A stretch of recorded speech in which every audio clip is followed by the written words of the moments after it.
સુરત શહેરના ઉધના વિસ્તારમાં આવેલ BRC પાસે આવેલા પ્રભુનગરમાં માત્ર ચાલવા બાબતે થયેલી એક સામાન્ય ટક્કરમાં 25 વર્ષીય યુવકની નિર્મળ હત્યા કરી દેવામાં આવી.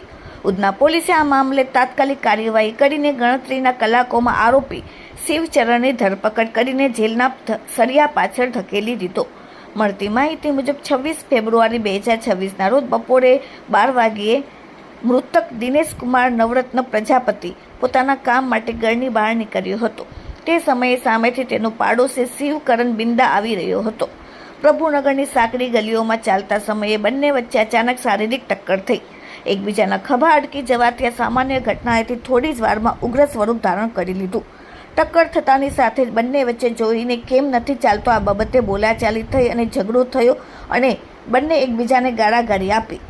તે દરમિયાન મૃતક દિનેશ ઉશ્કેરાઈને આરોપી શિવચરણને 2-4 લાફા મારી દેતા જાહેરમાં તેને માર માર્યો અને આ ઘટનાને અહંકારને ઠેસ પહોંચતા તેને મનોમન બદલો લેવાનું નક્કી કર્યું અને શિવચરણ સહન કરી શક્યો નહીં અને તેને તાત્કાલિક મનમાં બદલો લેવાની આગ સરકતા તેને પોતાના ખિસ્સામાં એક ધારદાર તીક્ષ્ણ હથિયાર છુપાવ્યું હતું.